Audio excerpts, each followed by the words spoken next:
that's when you get low blood pressure, okay? So it needs to be just right in order for the blood to be pushed through, and that's important because well, let me start with low.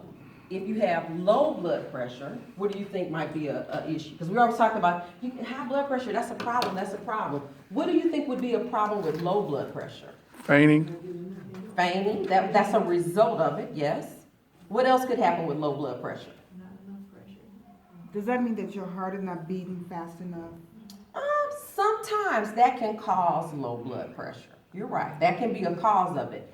What I'm really looking for is making sure that you understand, even though we don't want high blood pressure, low blood pressure can also be a problem because that means that blood is not getting to vital organs. Okay. Okay? The force has to be just perfect so that the blood gets to all of the organs. If you don't get enough blood to your organs, those organs will die. They will suffocate, they won't get the food that they need, and you can start to have system failure. So for example, if you can't get enough blood to your kidneys will shut down. You need your kidneys, okay? So that's why pressure is so important. Now, when we talk about like what's really going on with blood pressure, when you're getting your blood pressure checked, they're giving you some numbers, right? They're putting that cuff on your arm, they're squeezing it, and then they're telling you at the end of it what those numbers are. So like, what do those numbers really mean? So the top number, the number that they give you first, is called the systolic number, okay? And systolic is actually the work of the heart. That's when the heart is actually pumping and it's pushing the blood up through your vessels, okay? Systolic.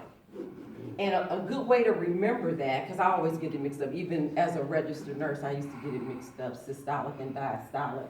Systolic is work. When someone is sprinting, they're working hard. So if you think systolic and think of sprinting, you'll know that's the work of the heart. That's the heart actually contracting. Also know that that systolic number is usually the larger number, right? Mm-hmm. Usually when you hear your blood pressure, it's like 100 and something over a smaller number. And it's higher on the top. The systolic number is higher because that's the heart actually doing the work, okay? The diastolic number is the bottom number, and it's actually when your heart is relaxing. And I'm gonna get a little closer so you guys can see some of these pictures here. Right here, this is showing where the heart is contracting, that's systolic, and see right there, the heart is open. That's called diastolic.